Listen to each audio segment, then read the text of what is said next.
Welcome to the Paradigm Shift, episode 111. 111 weeks in a row. My goodness. Consistency. Unwavering commitment. We have a very special guest on today. I could not be more excited. Just waiting for my copilot, Big Dave, to hop on. And let's get this party started. Y'all know the drill. Current state in the chat from 1 to 10. We want to know what we're working with. Alex and Ken's in the house. Great to see you. Absolutely, 100%. Dr. Sara is going to be joining us shortly. And to be honest with you, I could not be more excited. Where is Big Dave?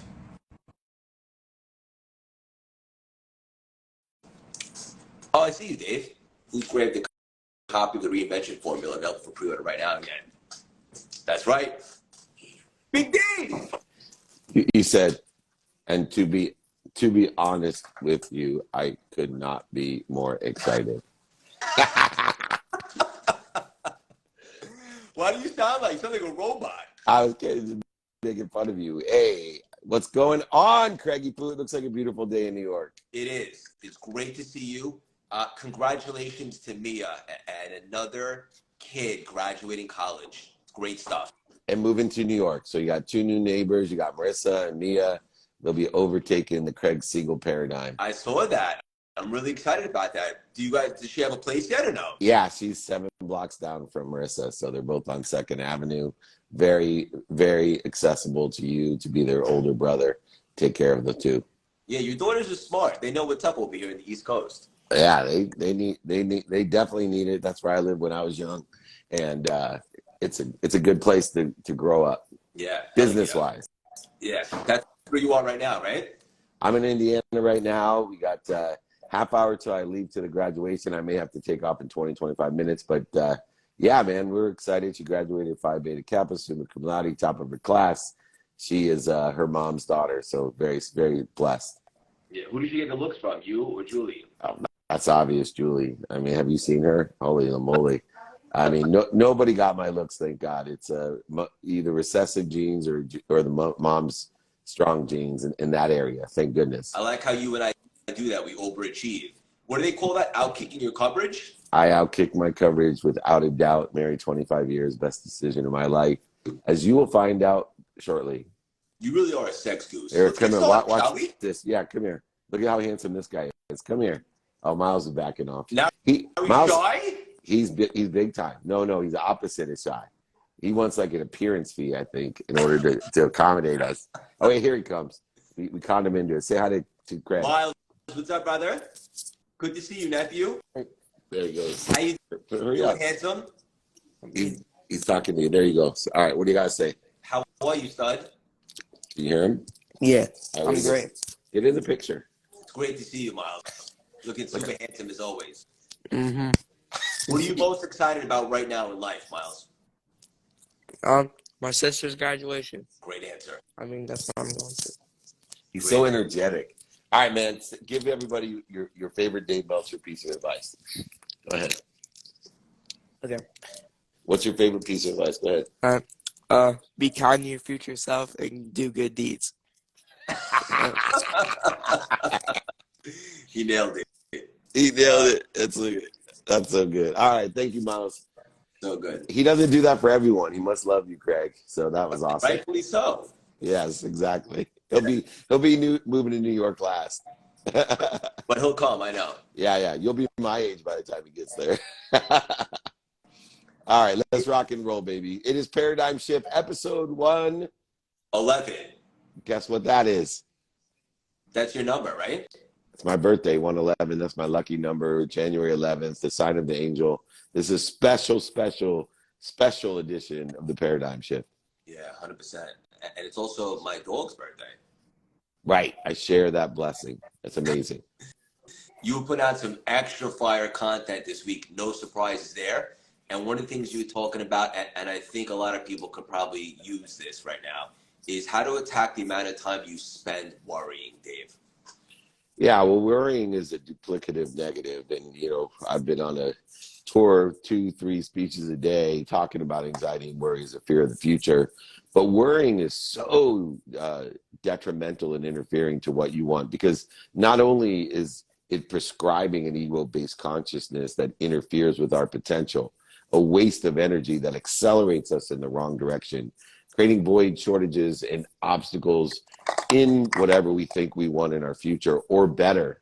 But it actually, if you believe in the laws of attraction, worrying actually manifests or attracts what we don't want. It puts our attention and our intention, what we do, say, think, believe, feel worried, it puts that in a trajectory of what we don't want. And if anyone doesn't believe me, anyone that's gone to school and said, man, I hope that question isn't on the test, I will guarantee you what the first question of the test will be by worrying about a question not being on the test. So worrying's a duplicative negative. It not only accelerates you in the wrong direction, creating void, shortages, and obstacles, but it's actually, if you believe in the laws of attraction, what you pay attention to and what you give intention to attracts the coincidences, consequences, and karma of that worry. So don't worry, be happy. That's a good song, by the way. Great song. We're going to bring on Dr. Sara right now, which I'm really excited about. You just brought me back like maybe 15, 20 years with that exact analogy. I hope that question's not on the test. Bang, right there. So good. Let's bring on Dr. Sara. I couldn't be more excited. I'm making a logo. I'm making a logo for Siegel, for CLS. It's called Serving Up CLS. And it shows you in a butler suit serving it up like this. There she is. Hello. There's her ceiling. At least we got her ceiling. I'm trying to figure this out. Just 1 second. You got this. You got this. There she Oh, why not? Why do I look like I'm? Hold on. Let me just move the filter off. The cool filter. Yeah, sorry. Here we are. Hi, Dr. Sara. Thank you for joining us. It's my pleasure. Thank you so much for having me. Where are you located right now? I live in Dubai. How cool is that? The power of social media. The best. Yeah. I'm definitely not the best looking one on this IG Live anymore, Dave. That's for sure. But when we work Dave. together, you are.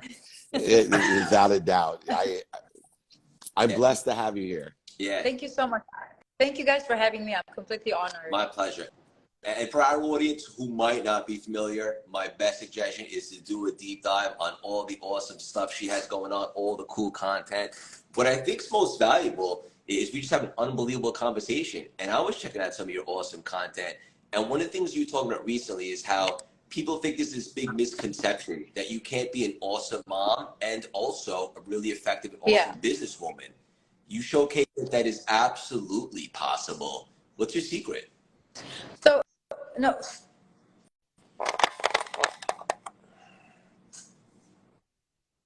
I can now. I think someone was calling you. Yeah. All right.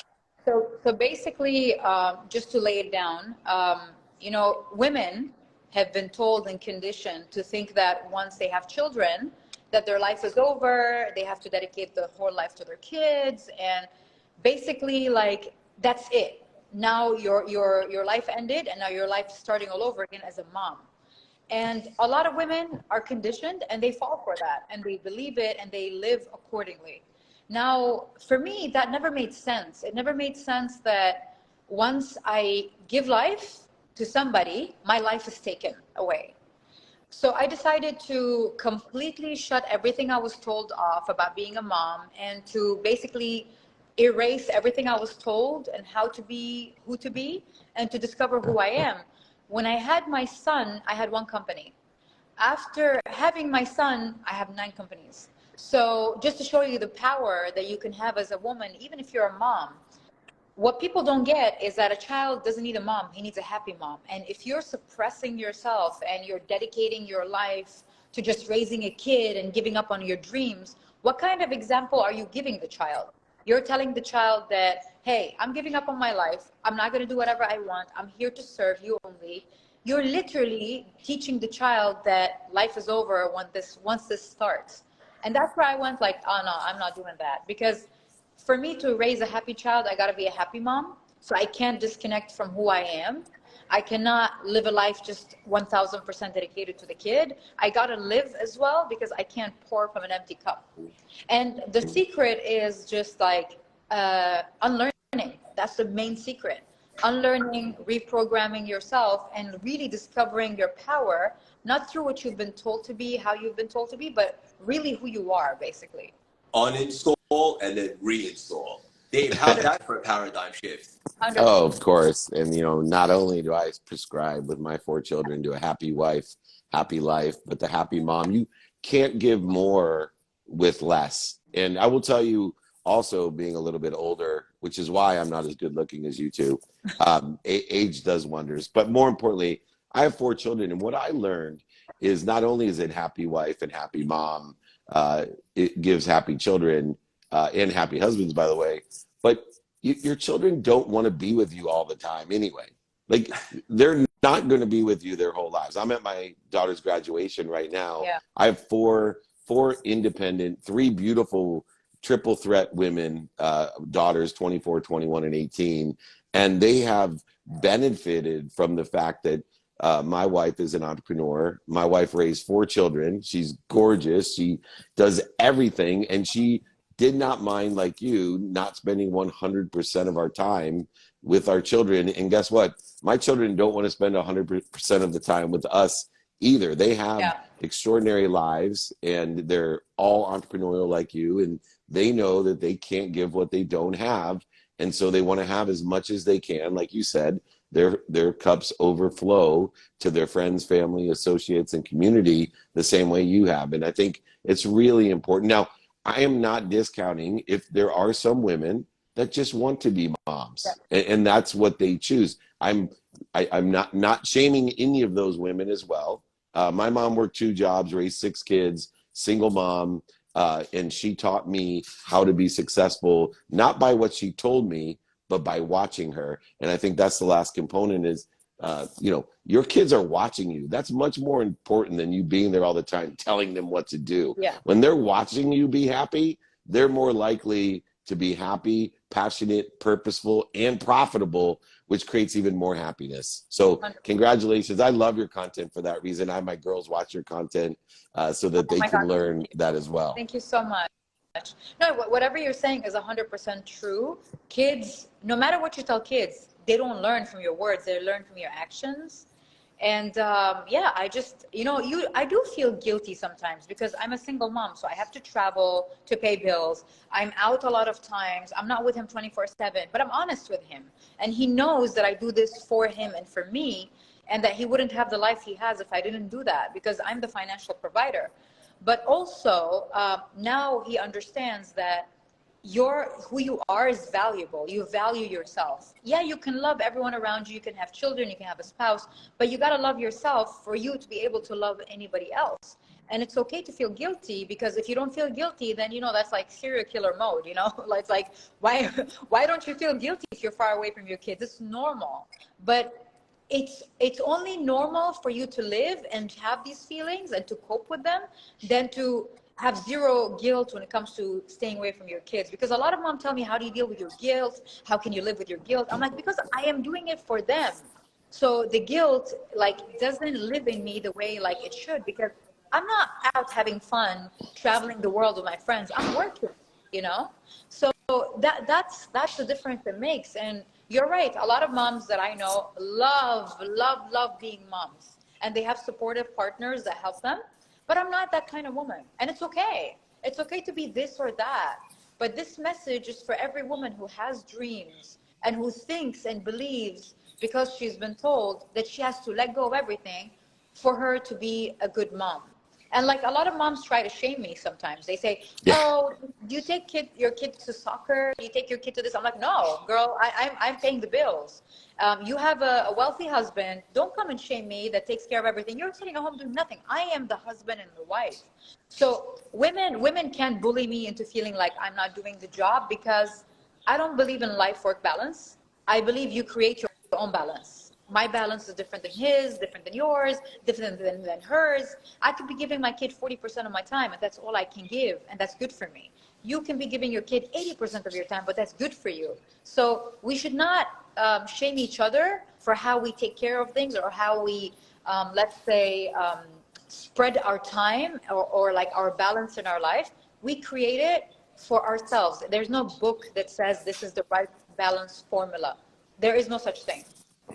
Beautifully said. Yeah, Craigie, I think one more thing I've learned people love blame, shame, and justification for being unhappy where they're at, and they love to judge us for what they judge themselves. I always say with my kids, I give a minimum amount of time, and I travel all around the world, 200 days a year, sometimes with my wife, and then they shame my wife for traveling with me as well. And I always say 2 minutes a day is worth 2 hours on a Saturday. And I know a lot of parents, I know stay-at-home moms and dads who get home every day and they coach the soccer teams and do all that stuff that, I don't have time to do. And yet they're not present to their child. They literally are not present. And every day I give my 13-year-old son a minimum of 30 minutes, no matter where I am in the world, 2 minutes a day to my daughters. I asked for 5 minutes a day. They gave me 2. You guys will understand when your kids get older. That's the way it is. But I believe the consistent understanding, your kids want to know 3 things. They want to know that you're proud of them, that you love them, and you have their back. If your kids know you're proud of them, you love them, and you have their back, and then you as a parent, you really only want to know 4 things. That they're happy, they're healthy, they love you and appreciate you. And in those 4 things, so that to me has always been the primary focus of my relationship with my children. And I will tell you that now that I'm further along the game with a 24, 21, and 18-year-old, and they aspire to be like you, that's the weighted balance that they want in their lives. They're happy, healthy, they love and appreciate me, and I'm proud of them. I got their back, and of course I love them. So everyone should be their own. Stop shaming everyone. That's a great message. 100%. Except for Craig, we'll shame him. You know what's crazy? What's crazy is that I see a lot of my friends who are like moms by force. They stay at home 24/7 by force because they believe that's right.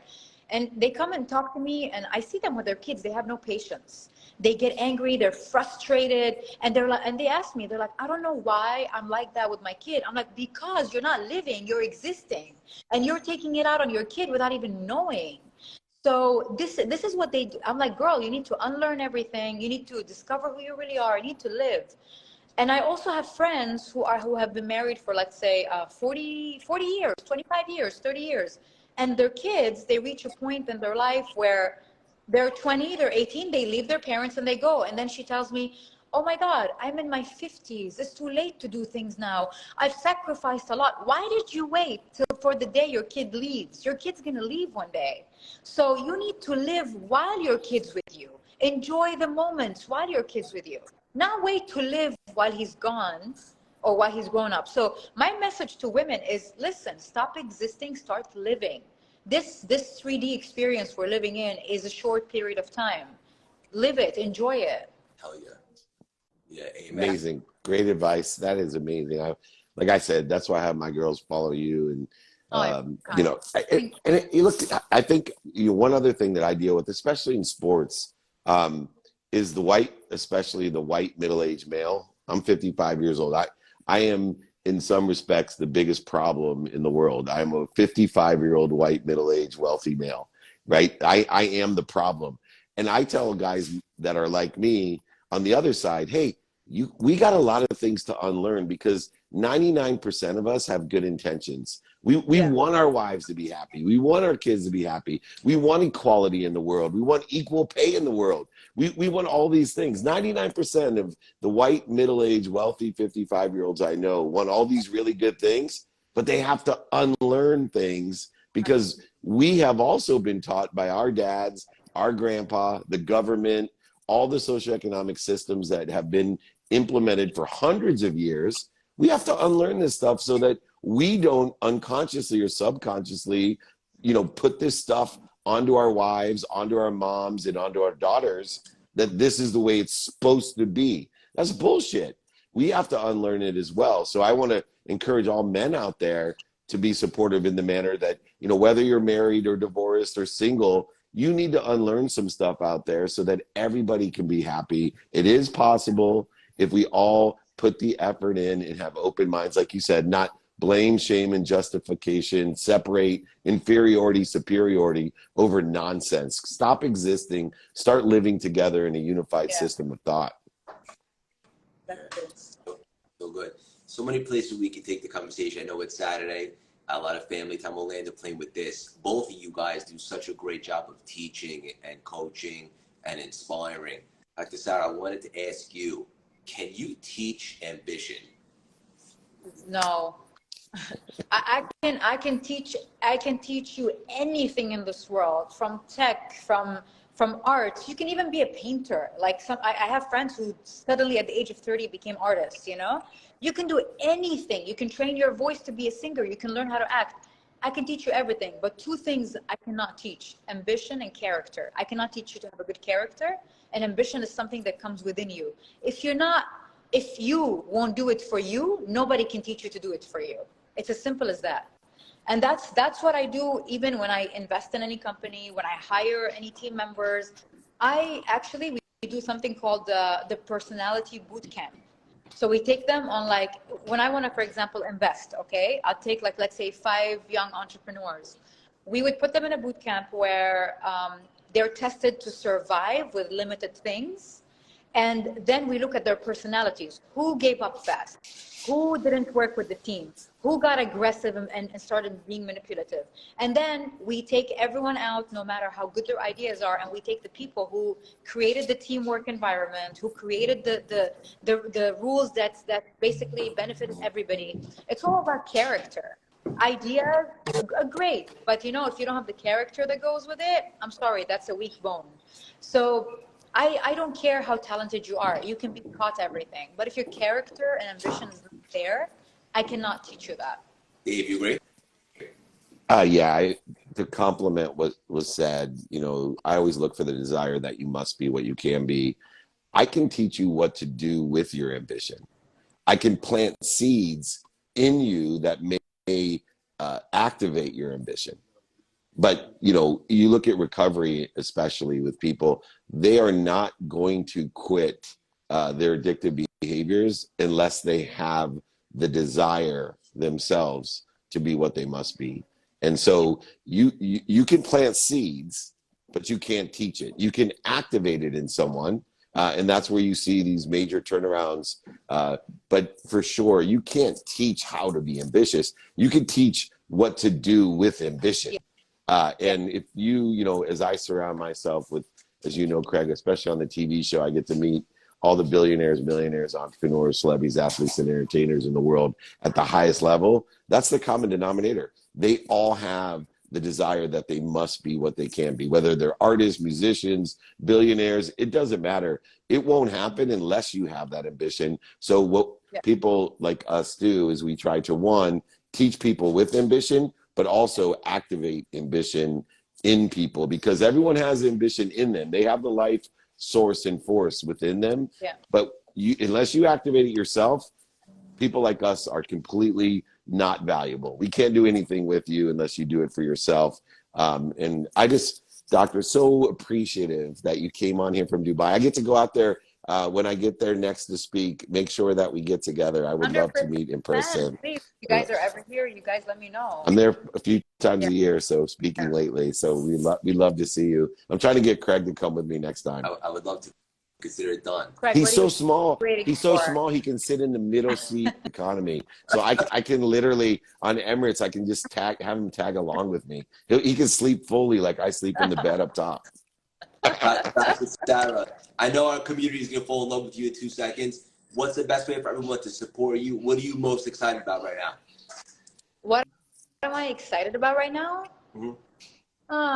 Okay, so let me put it this way. I'm a person that believes that the future and the past don't exist. It's all about the now. So I don't worry about the future. I'm never going to tell you I'm excited about next year. I'm going to be doing this. No, I'm always excited about every single day, you know? Yeah. So what I'm excited about is A, I woke up alive.